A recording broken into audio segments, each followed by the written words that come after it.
الحمد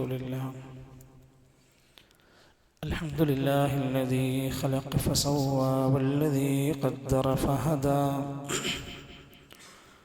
نحمده سبحانه ونشكره على نعم الله لا تعد ولا تحصى نحمده ونستعينه ونؤمن به ونتوكل عليه ونعوذ بالله من شرور أنفسنا ومن سيئات أعمالنا من يهده الله فلا مضل له ومن يضلل فلا هادي له وأشهد أن لا إله إلا الله وحده لا شريك له العلي الأعلى وأشهد أن محمدا عبده ورسوله أرسله بالهدى ودين الحق ليظهره على الدين كله ولو كره المشركون اللهم صل على محمد وعلى آل محمد كما صليت على إبراهيم وعلى آل إبراهيم إنك حميد مجيد اللهم بارك على محمد وعلى آل محمد كما باركت على إبراهيم وعلى آل إبراهيم إنك حميد مجيد أما بعد فإن خير الكلام كلام الله وخير الهدي هدي محمد صلى الله عليه وسلم وشر الأمور محدثاتها وكل محدثة بدعة وكل بدعة ضلالة أيها الإخوة والأخوات أوصيكم وإياي أولا بتقوى الله يا أيها الذين آمنوا اتقوا الله حق تقاته ولا تموتن إلا وأنتم مسلمون أعوذ بالله من الشيطان الرجيم فبأي آلاء ربكما تكذبان فيومئذ لا يسأل عن ذنبه إنس ولا جان فبأي آلاء ربكما تكذبان ബഹുമാന്യരായ സത്യവിശ്വാസികളെ, സഹോദരങ്ങളെ, ലോകത്തിൻ്റെ സൃഷ്ടാവ് കാരുണ്യവാനായ സദാസമയവും നമ്മെ നിരീക്ഷിച്ചു കൊണ്ടിരിക്കുന്ന മനുഷ്യർക്ക്, ജീവികൾക്ക്, ജന്തുക്കൾക്കെല്ലാം ആവശ്യമായതെല്ലാം നൽകുന്ന ഖാലിഖായ റാസിഖായ അള്ളാഹുവിൻ്റെ നിഅമത്തുകൾക്ക് നന്ദി കാണിച്ച് അവനിഷ്ടപ്പെടുന്ന സ്വാലിഹീങ്ങളിൽ ഉൾപ്പെടാൻ വേണ്ടി നാം ഓരോരുത്തരും ആത്മാർത്ഥമായി പരിശ്രമിക്കണേ എന്ന് ആമുഖമായി എന്നെയും തുടർന്ന് നിങ്ങളെയും ഓർമ്മപ്പെടുത്തുകയാണ്, സഗൗരവത്തിൽ വസിയത്ത് നൽകുകയാണ്. അള്ളാഹു നമ്മെ എല്ലാം നന്മകളിൽ മുന്നോട്ടു പോകുന്ന മത്സരിക്കുന്നവരിൽ ഉൾപ്പെടുത്തി അനുഗ്രഹിക്കുമാറാകട്ടെ. നമ്മുടെ ജീവിതത്തിൽ കിട്ടിയ അനുഗ്രഹങ്ങളെക്കുറിച്ച് ഒന്ന് ചിന്തിച്ചു നോക്കിയാൽ കണക്കില്ലാത്ത, എണ്ണിക്കണക്കാക്കാൻ പറ്റാത്ത ഒട്ടനേകം അനുഗ്രഹങ്ങൾ ലഭിച്ചവനാണ് ഞാനും നിങ്ങളുമൊക്കെ. ഒരുപക്ഷെ നമ്മൾ നിത്യവും അത്തരം ഒട്ടനേകം നിഅമത്തുകൾ അനുഭവിച്ചും ആസ്വദിച്ചും ജീവിച്ചിരിക്കുമ്പോൾ അതെൻ്റെ ജീവിതത്തിൽ നിന്ന് നീങ്ങിപ്പോകരുതേ എന്ന് നമ്മൾ എപ്പോഴും പ്രാർത്ഥിക്കണം. ഇന്ന് നാം അനുഭവിക്കുന്ന ഏതെങ്കിലും അല്ലാഹുവിൻ്റെ ഒരു അനുഗ്രഹം നമ്മളിൽ നിന്നങ്ങ് നീങ്ങിപ്പോയാൽ അതിനെ തിരിച്ചു തരാൻ വേറെ ഒരാൾക്ക് സാധ്യമല്ല. അത് മറക്കാതെ നമ്മൾ ആ വിഷയത്തിൻ്റെ ഗൗരവം മനസ്സിലാക്കേണ്ടതുണ്ട്. വിശുദ്ധ ഖുർആനിലെ സൂറത്തുർ റഹ്മാൻ എന്ന നമുക്കെല്ലാം സുപരിചിതമായ അധ്യായത്തിൽ 31 തവണ അല്ലാഹു തആല ആവർത്തിച്ച് ചോദിക്കുന്നുണ്ട്, നിങ്ങൾക്ക് എങ്ങനെയാണ് ഇൻസ് വർഗമേ, ജിന്നു വർഗമേ, നിങ്ങളുടെ അനുഗ്രഹങ്ങളെ, അള്ളാന്റെ ദൃഷ്ടാന്തങ്ങളെ നിങ്ങൾക്ക് എങ്ങനെയാ നിഷേധിക്കാൻ കഴിയുന്നത്? നിങ്ങൾക്ക് എങ്ങനെയാണ് ഇത്രയും വലിയ സുഖ അനുഗ്രഹങ്ങൾ തന്നിട്ട് അതിനെ നിഷേധിക്കാൻ നിങ്ങൾക്ക് എങ്ങനെയാ സാധിക്കുന്നത്? ഒരേ കാര്യം 31 തവണ ചോദിക്കണമെങ്കിൽ അതിൻ്റെ കാമ്പെത്രയാണ്? فبأي آلاء ربكما تكذبان. ഇൻസുവർഗത്തെയും ജിന്നുവർഗത്തെയും ഉദ്ദേശിച്ചുകൊണ്ടാ ചോദിക്കുന്നത്.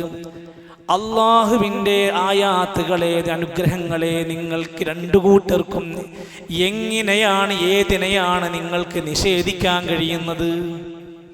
ഇതല്ല തന്നതല്ല, ഇതിനോടൊന്നും ഞാൻ നന്ദി കാണിക്കേണ്ടതില്ല, ഇതൊന്നും അത്ര വലിയ കാര്യമല്ല എന്ന് നിങ്ങൾക്ക് തോന്നുന്ന എന്ത് ഒരു നിഅമത്താ നിങ്ങൾക്കുള്ളത്? അല്ലാഹു തആല എത്രയോ സന്ദർഭങ്ങൾ നമ്മളെ അത് ഓർമ്മപ്പെടുത്തുകയാണ്.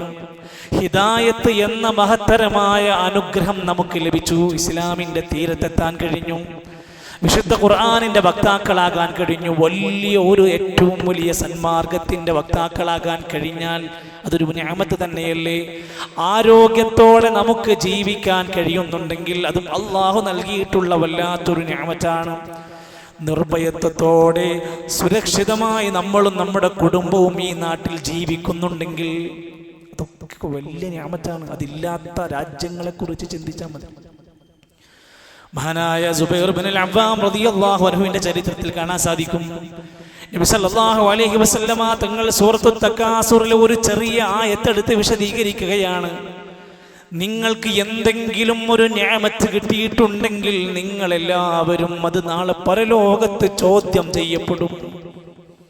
ثُمَّ لَتُسْأَلُنَّ يَوْمَئِذٍ عَنِ النَّعِيمِ. തീർച്ചയായും പിന്നീട് നിങ്ങളെ എല്ലാ അനുഗ്രഹങ്ങളെക്കുറിച്ചും ചോദ്യം ചെയ്യപ്പെടുക തന്നെ ചെയ്യും. ആരോടാ പറയുന്നത്? കഴിക്കാൻ വിഭവസമൃദ്ധമായ ഭക്ഷണമില്ല, വെറും ഈത്തപ്പഴം കൊണ്ട് ജീവിച്ചിരുന്ന ജനതയോട്. കുടിക്കാൻ നാടുനീളെ കുടിവെള്ള സംവിധാനങ്ങളില്ലാത്ത, അല്പം മാത്രം ലഭിക്കുന്ന വെള്ളമുള്ള നാട്ടിലാണ് ഈ ആയത്തിന്റെ പശ്ചാത്തലം.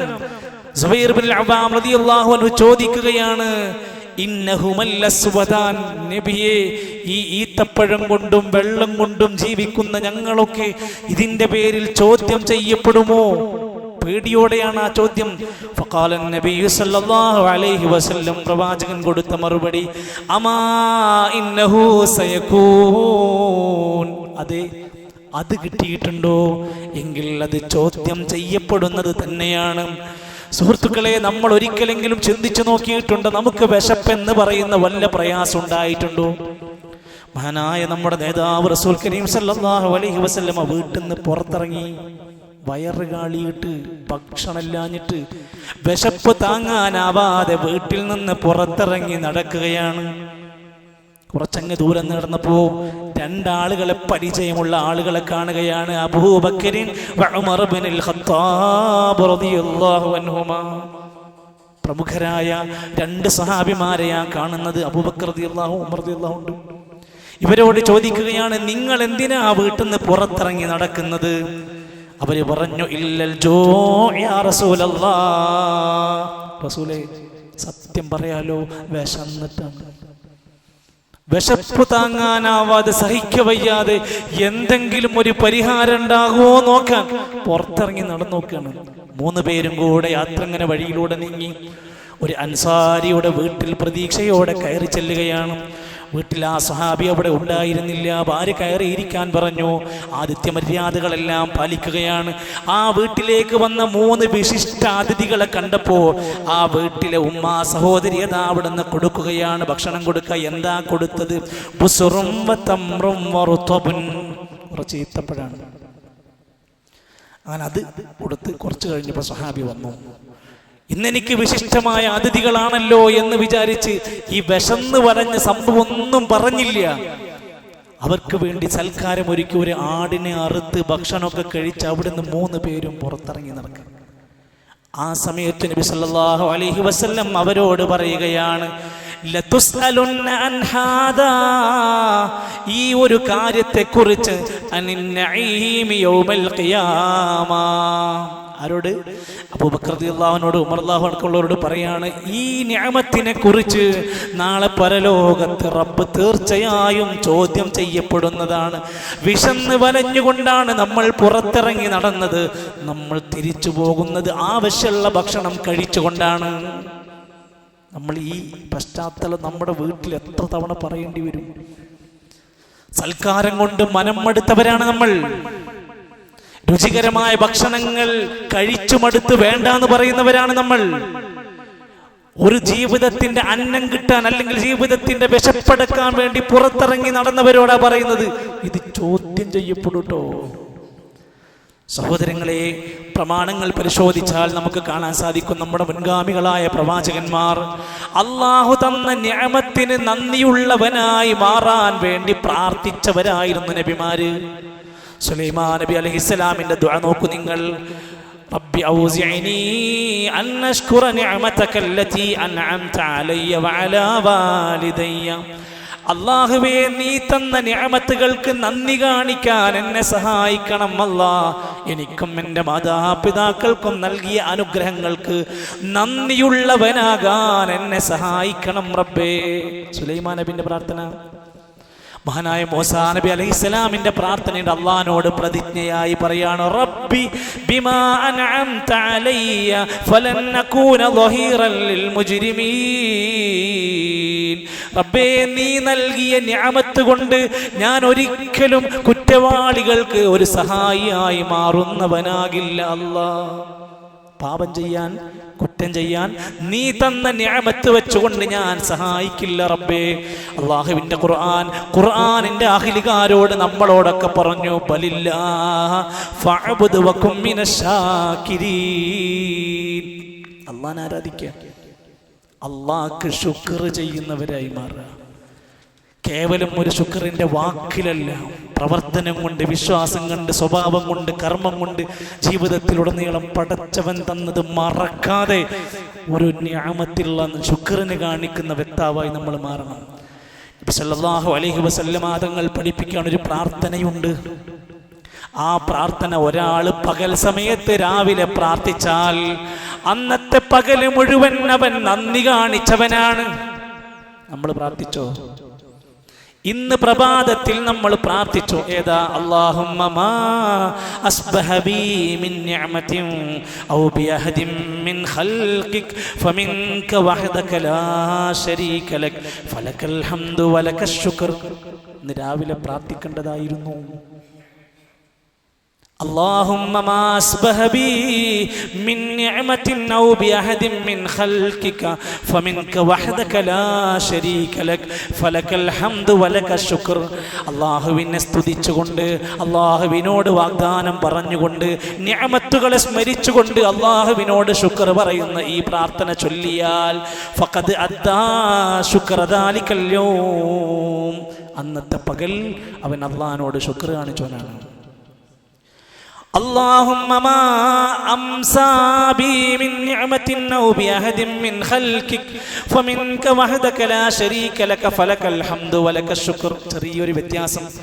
ഈ പ്രാർത്ഥന വൈകുന്നേരം പ്രാർത്ഥിച്ചാൽ അവന് രാത്രി മുഴുവൻ അല്ലാഹുവിനോട് നന്ദി കാണിച്ചവനാണ്. ഇതൊക്കെ പടച്ചോൻ തന്നതാണ് എന്ന ബോധത്തോടെ, ഓർമ്മയോടെ അവനെ സ്മരിക്കുന്നവനായി മാറാൻ വേണമെങ്കിൽ നമ്മുടെ ജീവിതത്തിൽ ഒട്ടനേകം നിഅമത്തുകൾ നമുക്ക് പറയാനുണ്ട്. ഒരു ഉദാഹരണം വേണമെങ്കിൽ നമുക്ക് ഇന്ന് നമ്മൾ ചിന്തിക്കേണ്ടിയിരിക്കുന്ന ഒരു ഏറ്റവും വലിയ നിഅമത്തായി പറയാൻ നമ്മുടെ കാഴ്ച, നമ്മുടെ കണ്ണുകൾ എത്ര വലിയ നിഅമത്താണെന്ന് ആലോചിച്ച് നോക്കി നിങ്ങൾ. ഒരു ചെറിയ കരട് ചാടിയാൽ സഹിക്കാനാവാത്തവരാണ് നമ്മൾ. കണ്ണ് ചുവന്ന് മാറിക്കൊണ്ടിരിക്കും. ചെറിയ പ്രയാസങ്ങൾ പോലും കണ്ണിന് എന്തൊക്കെ പ്രയാസങ്ങൾ ഉണ്ടാക്കി തീർക്കും. അതിൻ്റെ കാഴ്ചയുടെ ചെറിയൊരു മങ്ങല് പോലും നമ്മുടെ ജീവിതത്തിനെ അസ്വസ്ഥമാക്കുന്നു. അല്ലാഹു തആല ഇടക്കിടക്ക് പറയുന്നുണ്ട്, അലം നജ്അൽ ലഹു ഐനൈൻ. അല്ലാഹു നിങ്ങൾക്കതാ രണ്ട് കണ്ണുകളെ നൽകിയവനല്ലേ? രണ്ട് കണ്ണുകൾ നിങ്ങൾക്ക് നൽകിയില്ലേ?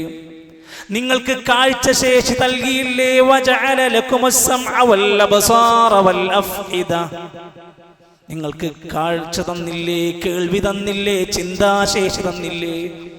നിഅമത്താണ്, പടച്ചോൻ തന്നതാണ്. എന്തിനാ? അള്ളാന്റെ ദൃഷ്ടാന്തങ്ങളെ നോക്കി കണ്ട് മനസ്സിലാക്കി അള്ളാഹുവിലേക്ക് മടങ്ങാൻ. أفلا ينظرون إلى الإبل كيف خلقت وإلى السماء كيف رفعت. നിങ്ങൾ ഒട്ടകത്തിലേക്ക് നോക്കുന്നില്ലേ? നോക്കണം. അത് ദൃഷ്ടാന്തമാണ്. അള്ളാഹുവിനെ മനസ്സിലാക്കി നന്നായി ജീവിക്കാൻ ഒട്ടകം നിന്റെ കണ്ണുകൾക്ക് ദൃഷ്ടാന്തമാണ്. നീ ആകാശലോകത്തേക്ക് നോക്കുന്നില്ലേ? നിന്റെ കണ്ണുകൾ കൊണ്ട് നോക്കുന്നില്ലേ? നിനക്ക് ദൃഷ്ടാന്തമാണ്, തെളിവാണ് നന്നാകാൻ. ഇതൊക്കെ സൃഷ്ടിച്ച പടച്ചോൻക്ക് എന്നെ വിചാരണ ചെയ്യാൻ പണിയുണ്ടോ? ഇതൊക്കെ സൃഷ്ടിച്ച് പരിപാലിക്കുന്ന ഒരു റബ്ബിന് എന്നെ നിരീക്ഷിക്കാൻ പണിയുണ്ടോ? ഇതെല്ലാം സൃഷ്ടിച്ച് പരിപാലിക്കുന്ന റബ്ബിന് എന്റെ പ്രാർത്ഥന കേട്ട് ഉത്തരം നൽകാൻ വല്ല പ്രയാസമുണ്ടോ? ഇല്ല. ഇത് ചിന്തിക്കാനാണ്. എന്നാൽ ചില മനുഷ്യരുണ്ട്, അവർ നരകത്തിന്റെ വിറകുകളായി മാറുന്നു. കണ്ണുണ്ട്, പക്ഷേ കാണേണ്ടത് അവർ കാണാതെ പോകുന്നവരാണ്. കണ്ണുണ്ടായിട്ട് നരകത്തിൽ. എന്തേ? കാണേണ്ടത് അവർ കാണുന്നില്ല, ചിന്തിക്കുന്നില്ല, മനസ്സിലാക്കുന്നില്ല. ചില രംഗങ്ങളെക്കുറിച്ച് ഖുർആനിലും ഹദീസിലൊക്കെ പറയാം, നിങ്ങൾ ചിലത് കാണരുത്, ചില സ്ഥലങ്ങളിലേക്ക് നിങ്ങൾ നോക്കരുത്. വലാ തമുദ്ദന്ന ഐനൈക ഇലാ മാ മത്തഅനാ ബിഹി. ഖുർആനിന്റെ ചില വിശദീകരണമൊക്കെ നമ്മൾ വായിക്കുമ്പോൾ കാണാം, നബിയെ, ദുനിയാവിന്റെ ആഡംബരവും സുഖലോലുപതയിലുമായി ജീവിക്കുന്നവരിലേക്ക് നിന്റെ കണ്ണുകളെ നീ പായിക്കണ്ട. അതിന്റെ പേരിൽ അസൂയ വേണ്ട. അവരുടേതായ സുഖാഡംബങ്ങളുടെ പേരിൽ നിനക്കൊരിക്കലും നിരാശയുണ്ടാകണ്ട. അതൊന്നും നോക്കി നീ പ്രയാസപ്പെടണ്ട. അതൊക്കെ ഒരു പരീക്ഷണത്തിൽ കൊടുത്തതാണ്. നബിയെ, മുഅ്മിനീങ്ങളായ പുരുഷന്മാരോട് പറയണം, വകുല്ലിൽ മുഅ്മിനീൻ യഗുല്ലൂ മിൻ അബ്സാരിഹിം വയഹ്ഫളൂ ഫുറൂജഹും. നബിയെ, സകലരായ മുഴുവൻ മുഅ്മിനീങ്ങളോടും പറയണം, നമുക്കൊക്കെ ബാധകമാണ്. യഗുല്ലൂ മിൻ അബ്സാരിഹിം, അവരുടെ ദൃഷ്ടികൾ അവർ താഴ്ത്തണം. എല്ലാം നോക്കി നടക്കാൻ പറ്റൂല. പാടില്ലാത്തിടത്ത് നമ്മൾ കണ്ണുകളെ നിയന്ത്രിക്കാൻ, താഴ്ത്താൻ നമുക്ക് സാധ്യമാകണം. സഹോദരിമാരോട്, സ്ത്രീകളോട് പറഞ്ഞു, വകുല്ലിൽ മുഅ്മിനാത്ത്, മുഅ്മിനാത്തുകളായ സത്യവിശ്വാസിനികളോട് പറയണം, നബിയെ, യഗ്ളുദ്ന മിൻ അബ്സാരിഹിന്ന വയഹ്ഫദ്ന ഫുറൂജഹുന്ന. ആണ് മാത്രല്ല, പെണ്ണും നിയന്ത്രിക്കണം. എന്ത്? നോക്കുന്നതും കാണുന്നതുമൊക്കെ ശ്രദ്ധിക്കണം.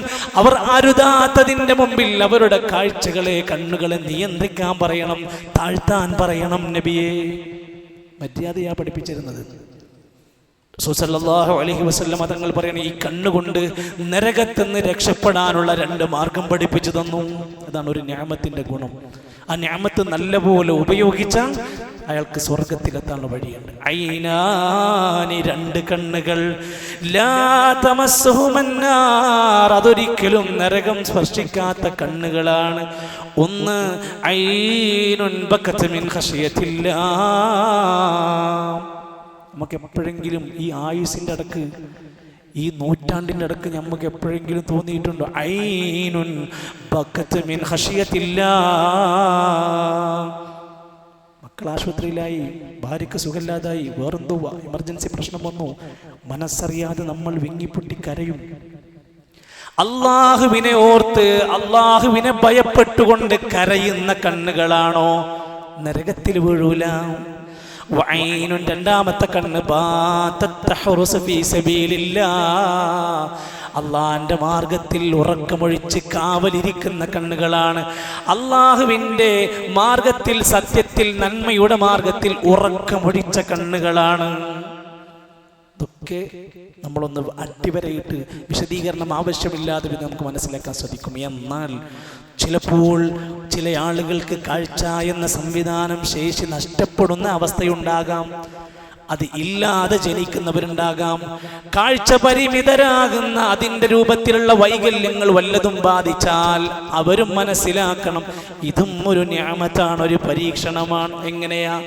റസൂൽ സല്ലല്ലാഹു അലൈഹി വസല്ലം പറയാണ്, ഒരിക്കൽ അള്ളാഹു പറഞ്ഞിട്ടുണ്ട്. എന്താ അള്ളാഹ് പറഞ്ഞത്? ഇദബ്തലൈതു അബ്ദീ ബിഹബീബതൈ, എൻ്റെ ഏതെങ്കിലും ഒരടിമയെ 2 പ്രിയപ്പെട്ടത് കൊണ്ട് പരീക്ഷിക്കപ്പെട്ടാൽ, ആ 2 പ്രിയപ്പെട്ടത് എന്ന് പറഞ്ഞ 2 കണ്ണുകൾ കൊണ്ട് പരീക്ഷിക്കപ്പെട്ടാൽ, കാഴ്ചയില്ലാത്ത അവസ്ഥ വന്നാൽ, ഫസബറ, എന്നിട്ടും അവൻ ക്ഷമിച്ചാൽ, അവദതുഹു മിൻഹുമൽ ജന്ന, അതിന് പകരമായി നാം അവന് സ്വർഗം പകരം കൊടുക്കും. കാഴ്ചയില്ലാത്ത ആളുകൾ, അത്തരം പരിമിതികളുള്ള ആളുകൾ അവർ ചിന്തിക്കേണ്ടത് എന്താണ്? അതും ഒരു പോസിറ്റീവാണ്. അതെന്താ? എനിക്ക് ഇതുകൊണ്ട് അള്ളാഹുവിൻ്റെ അടുത്ത് സ്വർഗം നേടാനും നാളെ ഈ ദുനിയാവിലെ കാഴ്ചകളൊന്നും കാണാൻ പറ്റിയില്ലെങ്കിലും സ്വർഗത്തിൽ അള്ളാഹുവിനെ നിറഞ്ഞ പൂർണ്ണ ശോഭയോടെ കാണാൻ മാത്രമുള്ള അവസരം അതുകൊണ്ട് അവർക്ക് ലഭിക്കപ്പെടുകയാണ്. സ്വഹാബിമാരിൽ പ്രമുഖരായിരുന്ന പലവരും കാഴ്ച നഷ്ടപ്പെട്ടവരുണ്ടായിരുന്നു. അബ്ദുല്ലാഹി ഇബ്നു ഉമ്മി മക്തൂം റളിയല്ലാഹു അൻഹു സഹാബിയാണ്. പള്ളിയിലെ മുഅദ്ദിനായിരുന്നു. നല്ല ധാരാളം ഇൽമുണ്ടായിരുന്നു.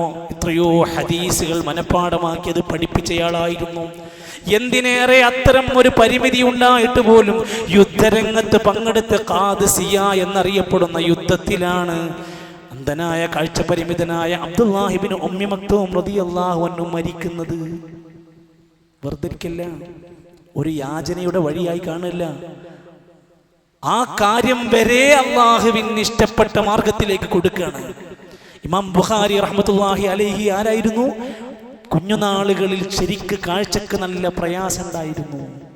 ശരിക്ക് വായിക്കാനോ എഴുതാനോ കഴിഞ്ഞിരുന്നില്ല. ഉമ്മ മനസ്സിലാക്കിയിട്ട് വേദനയോടെ പലപ്പോഴും അള്ളാഹുവിനോട് പൊട്ടിക്കരഞ്ഞ് പ്രാർത്ഥിക്കാറുണ്ടായിരുന്നു. പിന്നീട് കുറച്ചു പ്രായം കൂടിയപ്പോൾ നല്ല തെളിച്ചത്തിൽ, നിലാവെളിച്ചത്തിൽ ഇരുന്നു കൊണ്ട് ഹദീസ് എഴുതാൻ മാത്രമുള്ള കാഴ്ചശേഷി ഇമാം ബുഖാരി റഹ്മത്തുള്ളാഹി അലൈഹി ലഭിച്ചു. എന്താ പഠിക്കേണ്ടത്? ഇതും അള്ളാഹുവിൻ്റെ മാർഗത്തിൽ ലഭിക്കുന്ന ചില നിഅമത്തുകളെ കൂട്ടി വായിക്കുക. നമ്മുടെ ആധുനിക യുഗത്തിൽ 1992 മരണപ്പെട്ട ഇബ്നു ബാസ് റഹ്മത്തുള്ളാഹി അലൈഹി സൗദി അറേബ്യയിലെ മുഫ്തിയായിരുന്നു. ആ മഹാപണ്ഡിതന്റെ ചരിത്രത്തിൽ 16 വയസ്സിൽ കണ്ണിനൊരു രോഗം ബാധിച്ചു. 20ാമത്തെ വയസ്സിൽ പൂർണ്ണമായും കാഴ്ചശേഷി നഷ്ടപ്പെട്ടു. 20 വയസ്സുവരെ കണ്ടിരുന്ന കാഴ്ച 20ാം വയസ്സിൽ നഷ്ടപ്പെട്ടു. എന്നിട്ട് സൗദി അറേബ്യയുടെ മുഫ്തിയായി മാറാൻ മാത്രമുള്ള പാണ്ഡിത്യം നേടിയെടുത്തു. ചരിത്രം പറയുന്നു 41-ലധികം കിതാബുകൾ രചിച്ചു. 1982 കാലഘട്ടങ്ങളിൽ കിങ് ഫൈസലിന്റെ പുരസ്കാരം, അവാർഡ് വരെ നേടിയെടുത്തു ഇസ്ലാമിക സേവനങ്ങൾക്ക്. ഞാൻ പറഞ്ഞു വന്നത്, പടച്ചറപ്പ് തരുന്നതിൻ്റെയൊക്കെ ആ ഗുണങ്ങളെ നമ്മൾ ഉൾക്കൊണ്ടുകൊണ്ടും എല്ലാ കുറവുകളെയും നമുക്ക് നന്മയിലേക്ക് മാറ്റാൻ വരെ സാധിക്കുമെന്നതിൻ്റെ അടയാളങ്ങളാണ്. അത്തരം ആളുകൾ, കാഴ്ച പരിമിതരായ ആളുകൾക്ക് പഠിക്കാൻ ഓൺലൈൻ സംവിധാനങ്ങൾ ഇന്നുണ്ട്. അവർക്ക് പഠിക്കാൻ സംവിധാനങ്ങൾ ഇന്ന് ഒരുക്കിയിട്ടുണ്ട്. ദീന് പഠിക്കാൻ ഒരുക്കിയിട്ടുണ്ട്. അത്തരം എത്രയോ സംരംഭങ്ങൾ ഇപ്പോൾ വ്യാപിച്ചു കൊണ്ടിരിക്കുകയാണ്. അള്ളാഹുവിൻ്റെ മാർഗത്തിൽ നമ്മൾ അത്തരം സംരംഭങ്ങളെ പരിചയപ്പെടുത്തി കൊടുക്കേണ്ടതുണ്ട്. ഇങ്ങനെ നമ്മൾ ഓരോന്നോരോന്നൊന്ന് പരിശോധിച്ചാൽ പടച്ചറപ്പിൻ്റെ മുമ്പിൽ നമ്മൾ എത്രമാത്രം അള്ളാഹുവിനോട് ശുക്ർ കാണിക്കേണ്ടവരാണെന്ന് ചിന്തിക്കാനും വിനയാന്വിതരാവാനും അള്ളാഹുവിന് നന്ദിയുള്ളവരാകാനും നമ്മളെക്കാൾ താഴെയുള്ള ആളുകളുടെ പ്രയാസങ്ങളിലേക്ക് ഈ കണ്ണുകൊണ്ട് നോക്കാനും അവരെ സഹായിക്കാനും നമുക്ക് സാധ്യമാകണം. അള്ളാഹു നമുക്കെല്ലാം നിഅമത്തുകൾക്ക് നന്ദി കാണിച്ചുകൊണ്ട് അവൻ ഇഷ്ടപ്പെടുന്ന, പൊരുത്തപ്പെടുന്ന നല്ലവരിൽ പെടാൻ വേണ്ടി നമുക്കെല്ലാം തൗഫീഖ് പ്രദാനം ചെയ്യുമാറാകട്ടെ.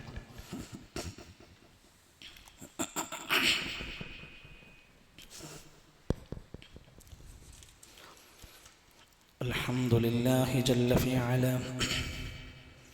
അഹ്മദുഹു സുബ്ഹാനഹു واشكره على ما أنعم به علينا واشهد أن لا إله إلا الله الخالق الرازق الإله واشهد أن سيدنا وحبيبنا محمدا عبده ورسوله ومجتباه صلى الله عليه وعلى آله وصحبه ومن والاه.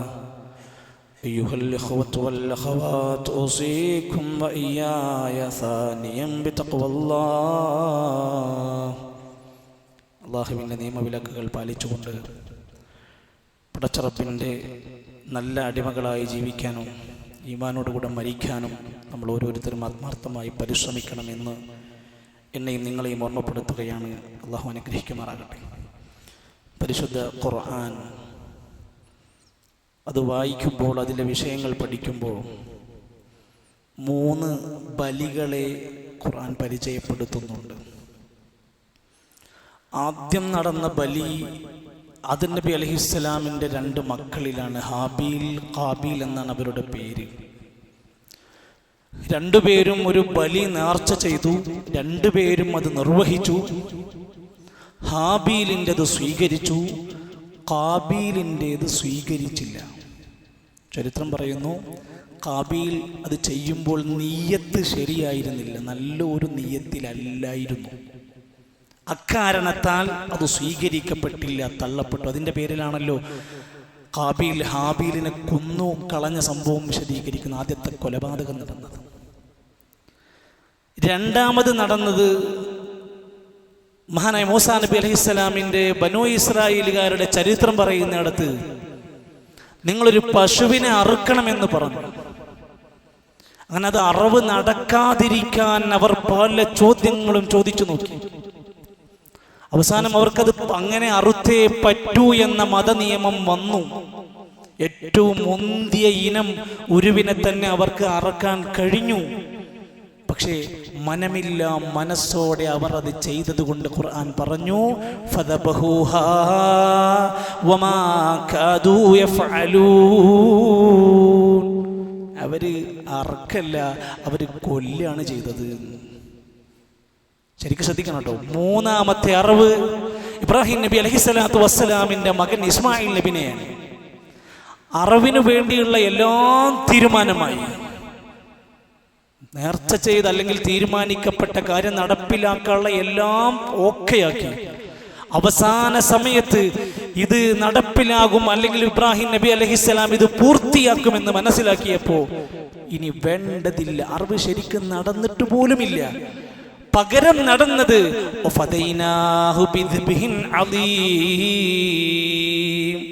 ഒരു വമ്പിച്ച പകരം അറിവ് അവിടെ നടക്കുകയുണ്ടായി. ഒരു ആടിനെ പകരം അറിവ് നടക്കുകയുണ്ടായി. എന്നിട്ടത് മാതൃകയാക്കിയിട്ട് പിൽക്കാലത്ത് വരുന്ന എല്ലാ ഉമ്മത്തുകൾക്കും എല്ലാ മനുഷ്യർക്കും അതൊരു മാതൃകയായി പഠിപ്പിച്ചു കൊടുക്കുകയാണ് ഉണ്ടായത്. വിശുദ്ധ ഖുർആനിന്റെ അഹിലുകാരായ നമ്മളോട് ഒരു ചെറിയ സൂറത്തിൽ തന്നെ പറയുന്നു, ഫസ്വല്ലി ലിറബ്ബിക വൻഹർ. ആകയാൽ നീ റബ്ബിന് വേണ്ടി നിസ്കരിക്കണം, റബ്ബിന് വേണ്ടി ബലിയറുക്കണം. ഇതിപ്പോ എന്തിനപ്പം ഇങ്ങനെ ഇത്ര നേരത്തെ പറഞ്ഞ പെരുന്നാളായിട്ടില്ലല്ലോ, ആയിട്ടില്ല. പക്ഷെ ഇപ്പോൾ ബലിയെ പറ്റി പറഞ്ഞു ഒരുങ്ങിയിട്ടില്ലെങ്കിൽ നമുക്ക് പെരുന്നാളിന് ബലി പെരുന്നാളിന് അറക്കാൻ കഴിയില്ല. മഹാന്മാരായ ഉലമാക്കന്മാര് പറയാണ്, നിസ്കരിക്കണം എന്ന് പറഞ്ഞതിൻ്റെ കൂടെയാണ് ബലിയറുക്കണം എന്ന് പറഞ്ഞത്. മഹാനായ നാസിർ സഅദി റഹ്മത്തുള്ളാഹി അലൈഹി പറയാ, ഈ രണ്ട് കാര്യങ്ങൾ ഹസ്സഹാതൈനി അൽ ഇബാദതൈനി بالذكر لأنهما من أفضل العبادات. ഈ രണ്ട് കാര്യവും അല്ലാഹുവിനുള്ള ആരാധനയിൽ ഏറ്റവും മികച്ച രണ്ടെണ്ണമാണ്. നിസ്കാരം, അതിൻ്റെ പോരിശയും അതിൻ്റെ ഫദലും അതിൻ്റെ ശ്രേഷ്ഠ ഗുണങ്ങളൊന്നും വിശദീകരിക്കേണ്ടതില്ല. അതുപോലെ ശ്രേഷ്ഠതയുണ്ട് ബലികർമ്മം എന്നതിന്. വഅജല്ലിൽ ഖുർബാത്ത്, അല്ലാഹുവിലേക്ക് ഏറ്റവും ഉന്നതമായ സാമീപ്യം സിദ്ധിക്കാൻ പറ്റുന്ന ഇബാദത്താണ് ഇത് രണ്ടും. അതുകൊണ്ടാണ് അത് ചേർത്ത് പറഞ്ഞത്. മഹാനായ നാസിർ സഅദി റഹ്മത്തുള്ളാഹി ഒന്നുകൂടെ വിശദീകരിച്ചു. ബലിയറുക്കുക എന്ന് പറഞ്ഞാൽ വഫിന്നഹിരി തഖറബുൻ ഇലല്ലാഹ്, അയാൾ അല്ലാഹുവിലേക്ക് സാമീപ്യം സിദ്ധിച്ച് അല്ലാഹുവിലേക്ക് അടുക്കുകയാണ്. ബിഅഫ്ളലി മാ ഇൻദൽ അബ്ദി മിനൻ നഹായിരി, അവന്റെ അടുത്ത് അറുക്കാൻ പറ്റിയ ഏറ്റവും നല്ല ഒരെണ്ണത്തിനെ തെരഞ്ഞു പിടിച്ച് അറുക്കുന്നതിലൂടെ. വഇഖ്റാജുൽ ലിൽ മാലില്ലദീ ജബലത്തിൻ നുഫൂസ് അലാ മഹബ്ബതിഹി, അവന് ഏറ്റവും ഇഷ്ടമുള്ള അവന്റെ പണം അള്ളാന്റെ മാർഗത്തിൽ അവൻ ചെലവഴിക്കുകയാണ്. വശുഹ്ബിഹി, അവൻ ഏറ്റവും പിശുക്കാൻ ഇഷ്ടപ്പെടുന്ന അവന്റെ പണം അവൻ അള്ളാഹുവിന്റെ മാർഗത്തിൽ ബലിയറുക്കാൻ സന്നദ്ധനാവുകയാണ്. പൈസ പൊട്ടിക്കുകയാണ്, പണം പൊട്ടിക്കുക. പണം പൊട്ടിക്കണവർ അള്ളാഹ്ക്ക് ഇഷ്ടമാണ്. നല്ല കാര്യത്തിന് ബലിയറുക്കാൻ വേണ്ടിയിട്ട് പിശുക്ക് മാറ്റി വെച്ച് അവൻ ഏറെ ഇഷ്ടപ്പെടുന്ന അവൻ്റെ പണമെടുത്ത് അവൻ നല്ലൊരു മൃഗത്തെ കണ്ടെത്തി അതിനെ വളർത്തി അതിനെ ബലിയറുത്ത് ആ പുണ്യത്തിൽ അവൻ പങ്കാളിയാകുന്നുവെങ്കിൽ അത് ഏറ്റവും വലിയ ഇബാദത്താണ്. അതുകൊണ്ട് ഈ ഒരു സന്ദർഭത്തിൽ ദുൽഖഅദയുടെ ഈ ഒരു സമയത്ത് നമ്മൾ ആലോചിക്കേണ്ടത്, ഞാൻ അറവ് നടത്താനുള്ള നിയ്യത്ത് വെച്ചിട്ടുണ്ടോ, ഒരുങ്ങിയിട്ടുണ്ടോ? ഇപ്പൊ ഒരുങ്ങണം. അതിന് മൃഗത്തിനെ കണ്ടെത്തണം. ആദ്യം ചിന്തിക്കേണ്ടത് ഒരു ഷെയർ കൂടാൻ പറ്റുമോ എന്നല്ല. ഇപ്പൊ നമ്മുടെ നാട്ടിൽ നടക്കണം എന്തെന്നറിയോ? 2 എണ്ണത്തിന് അറക്കാൻ കഴിവുള്ളവൻ ഒരു ഷെയർ കൂടി രക്ഷപ്പെടുകയാണ്. ഒരു 2 എണ്ണത്തിന് അറക്കാൻ മാത്രമുള്ള പൈസ ഉള്ള മനുഷ്യന്മാര് 5000 രൂപന്റെ 6000 രൂപന്റെ ഷെയർ കൂടിയിട്ട് തൽക്കാലം രക്ഷപ്പെടുകയാണ്. പിറകിലേക്ക് പോകാൻ അള്ളാന്റെ മുമ്പിൽ നമുക്ക് പറയാൻ കാരണമുണ്ടോ നോക്കണം. ആദ്യം ചെയ്യേണ്ടത് എന്നെ കൊണ്ടും എൻ്റെ കുടുംബത്തിനെ കൊണ്ടും ഒന്ന് സ്വന്തമായി അറുക്കാൻ കഴിയുമോ എന്നാണ് ആദ്യത്തെ ചിന്ത. 2, അതിന് പറ്റാത്ത ചിലരുണ്ടാകും. ഒരു ഫുൾ എന്നത് ഏറ്റെടുക്കാൻ കഴിയാത്ത ആളുണ്ടാകും. ഇനി മുഴുവനായി ഒരാടിനെ അറുക്കാൻ കഴിഞ്ഞുള്ളൂ എങ്കിൽ അത് മതി. അതാണ് ഏറ്റവും ശ്രേഷ്ഠത. ഒരു ഷെയർ കൂടുന്നതിനേക്കാൾ ശ്രേഷ്ഠത ഒരു മുഴുവനായ ഒരാടിനെ സ്വന്തമായി അറിവ് നടത്തുന്നതാണ്. 3, ഇനി ഒരാൾക്ക് സാമ്പത്തികമായി നോക്കൂ നിങ്ങൾ, സാമ്പത്തികമായ പരിമിതി വെച്ച് ഒരെണ്ണത്തിന് കഴിയാത്തവൻ പോലും ഇതിൽ പങ്കെടുക്കാൻ ഇസ്ലാം നൽകിയ ഇളവാണ്. 7 പേര് ജോയിൻ്റായി ചേർന്നിട്ടാണെങ്കിലും ശരി ഒരെണ്ണത്തിൽ അവർ പങ്കുകൊള്ളട്ടെ. 7ൽ കൂടുതലായി 8ാമതൊരാൾ ചേർന്നാൽ 7 ആളതും പോയി. ഉദ്ഹിയത്ത് ശരിയാവില്ല. മുതിർന്ന കാലികളായിട്ടുള്ള വലിയ മൃഗങ്ങളെ അറിവ് നടത്തുന്നവർക്ക് 7 പേരാണ് അതിൽ ഷെയർ ചെയ്യേണ്ടത്. ഏറ്റവും നല്ല ഇഖ്ലാസോടുകൂടെ നല്ല നീയത്തോടുകൂടി അവയെ മേടിച്ച് പരിക്കുകളില്ലാത്ത കേടുകളില്ലാത്ത നല്ല മുന്തിയ ഇനത്തെ തെരഞ്ഞു പിടിച്ച് വളർത്തി ഭക്ഷണം കൊടുത്ത് ആദരവ് നൽകി ഒരു നല്ല കാഴ്ചപ്പാടിൽ അതിനെ വളർത്തിയിട്ട് ബലിപെരുന്നാളിന് അതിനെ അറിവ് നടത്തുന്നതിൻ്റെ ഒരു ഗുണം നമ്മളിൽ ഇനി മുതൽ ഇൻഷാ അല്ലാഹ് വളർത്തിയെടുക്കേണ്ടതാണ്. അല്ലാഹു സുബ്ഹാനഹുവയുടെ മാർഗത്തിൽ, റബ്ബിൻ്റെ ഇഷ്ടപ്പെട്ട ഈ മാർഗത്തിൽ നമ്മൾ ഒന്ന് ഒരുങ്ങി പുറപ്പെട്ടാൽ നമ്മുടെ മഹല്ലിൽ ഒട്ടനേകം ആളുകൾക്ക് പങ്കെടുക്കാൻ പറ്റുന്ന വിധേന അതിന് വേണ്ടുന്ന എല്ലാ സജ്ജീകരണങ്ങളും നമ്മൾ ചെയ്തു തുടങ്ങുന്നുണ്ട്. ഇൻഷാ അല്ലാഹ് വിശദ വിവരങ്ങൾ നമ്മൾ അറിയിക്കും. എങ്കിലും നല്ലൊരു നിയ്യത്തോടെ നമ്മൾ അതിൽ പങ്കാളികളാവാൻ ഇപ്പോഴേ ഒരുങ്ങണമെന്ന് സൂചിപ്പിക്കുകയാണ്. അല്ലാഹു നമ്മെ സഹായിക്കുമാറാകട്ടെ. സഹോദരങ്ങളെ, രക്ഷിതാക്കളെ, മദ്രസ സംവിധാനങ്ങൾ അതിൻ്റെ അഡ്മിഷൻ പദ്ധതികൾ നടന്നുകൊണ്ടിരിക്കുന്നു. സ്കൂളുകൾ തുറന്ന് പ്രവർത്തനം ആരംഭിക്കാൻ പോവുകയാണ്. അതിനിടയിൽ നമ്മുടെ മക്കളുടെ മതപഠനത്തിൻ്റെ കാര്യത്തിൽ ഒട്ടും നമ്മൾ പിറകിലാവരുത്. വലിയ വലിയ കോഴ്സുകൾക്കും കോളേജുകളും തെരഞ്ഞു നടക്കുന്നതിനിടയിൽ എൻ്റെ മകൻ്റെ നമസ്കാരം, എൻ്റെ മകളുടെ ഇബാദത്ത് തുടങ്ങിയ കാര്യങ്ങളെക്കുറിച്ച് വിസ്മരിച്ചു പോകരുത്. മദ്രസാ വിദ്യാഭ്യാസം കഴിഞ്ഞുപോയ നമ്മുടെ ഹൈസ്കൂൾ, +2, ഡിഗ്രി കുട്ടികൾക്ക് നമ്മുടെ പള്ളിയുടെ കീഴിൽ CRE എന്ന പേരിൽ ഒരു കോഴ്സ് ആരംഭിക്കാൻ പോവുകയാണ്. ഒരു സെമസ്റ്റർ എന്ന രൂപത്തിൽ 6 മാസം നമസ്കാരവുമായി ബന്ധപ്പെട്ട കൃത്യമായ ഒരു ക്ലാസ് അവർക്ക് 6 മാസം കൊണ്ട് ലഭിക്കുന്ന വിധേന ആൺകുട്ടികൾക്കും പെൺകുട്ടികൾക്കും അത് പഠിക്കാനുള്ളൊരു വേദി എല്ലാ ഞായറാഴ്ചകളിലും ഇവിടെയുണ്ട്. കമ്മിറ്റിയുമായി ബന്ധപ്പെടണം. രക്ഷിതാക്കളെ, ഞാൻ എത്രയോ സന്ദർഭങ്ങളിൽ ഇത്തരം കാര്യങ്ങളെ കൊണ്ട് പറയാറുണ്ട്, വീണ്ടും വീണ്ടും പറയുന്നു. നമുക്കുള്ളതാണ് ഈ മെസ്സേജ്. നമ്മുടെ കുട്ടിക്ക് നാം നൽകുന്ന ഏറ്റവും വിലപിടിപ്പുള്ള സമ്മാനമാണ് അവർക്ക് ദീൻ എന്ന് പറയുന്നത്. അത് ലഭിക്കാൻ ഇത്തരം സംവിധാനങ്ങൾ ഉപയോഗപ്പെടുത്തുക. അല്ലാഹു നമ്മുടെ മക്കളെ സ്വാലിഹീങ്ങളായ മക്കളാക്കി അനുഗ്രഹിച്ച് മാറ്റി തരുമാറാകട്ടെ. സഹോദരങ്ങളെ, നമ്മൾ ഒരിക്കൽ ദുആ ചെയ്തിരുന്നു നമ്മുടെ പ്രവർത്തകനായ ജംഷീർ കീരിയോട്. അദ്ദേഹത്തിൻ്റെ 5 വയസ്സുള്ള മകൾക്ക് വേണ്ടിയിട്ട് അള്ളാഹുവിൻ്റെ അലംഘനീയമായ വിധിയിൽ മരണം സംഭവിക്കുകയുണ്ടായി. അള്ളാഹു ആ കുഞ്ഞിന് മഗ്ഫിറത്തും റഹ്മത്തും നൽകുമാറാകട്ടെ. കുടുംബത്തിന്, സഹോദരൻ, അവരുടെ കുട്ടിയുടെ ഉമ്മാക്കൊക്കെ ക്ഷമയും ഈമാനും പ്രതിഫലവും അള്ളാഹു നൽകുമാറാകട്ടെ. അള്ളാഹു നമ്മളിൽ നിന്ന് മരണപ്പെട്ടു പോയവർക്കെല്ലാം മഗ്ഫിറത്തും റഹ്മത്തും നൽകുമാറാകട്ടെ. രോഗികൾക്കെല്ലാം അള്ളാഹു ശിഫ നൽകുമാറാകട്ടെ. എല്ലാവിധ പ്രയാസങ്ങളിൽ നിന്നും അപകടങ്ങളിൽ നിന്നും കെടുതികളിൽ നിന്നും നമ്മെ എല്ലാം അള്ളാഹു കാത്ത് രക്ഷിക്കുമാറാകട്ടെ. അള്ളാഹുവിൻ്റെ മഹത്തായ അനുഗ്രഹങ്ങൾക്ക് നന്ദി കാണിക്കുന്ന ശാക്കിരീങ്ങളിൽ അള്ളാഹുവെ ഞങ്ങൾ നീ ഉൾപ്പെടുത്താൻ റഹ്മാനെ. അള്ളാഹുവെ, ഞങ്ങളുടെ ജീവിത മേഖലകളിലെല്ലാം ഖൈറും ബറക്കത്തും അധികരിപ്പിച്ചു നൽകണമേ. ഇണകളിലൂടെ മക്കളിലൂടെ ഞങ്ങൾക്ക് കൺകുളിർമയും സന്തോഷവും അധികരിപ്പിച്ചു നൽകണമേ. അല്ലാഹുമ്മ ഗ്ഫിർ ലിൽ മുഅ്മിനീന വൽ മുഅ്മിനാത്ത് വൽ മുസ്ലിമീന വൽ മുസ്ലിമാത്ത് അൽ അഹ്യാഇ മിൻഹും വൽ അംവാത്ത്. അല്ലാഹുമ്മ അജിർനാ മിനൻ നാർ, അല്ലാഹുമ്മ അജിർനാ മിനൻ നാർ, അല്ലാഹുമ്മ അജിർനാ മിനൻ നാർ. അല്ലാഹുമ്മ ദമ്മിർ അഅദാഅക വഅഅദാഅ الدين. اللهم توفنا مسلمين والحقنا بالصالحين. اللهم ربنا آمنا فاكتبنا مع الشاهدين. ربنا آتنا في الدنيا حسنة وفي الآخرة حسنة وقنا عذاب النار. وصلى الله على نبينا محمد والحمد لله رب العالمين.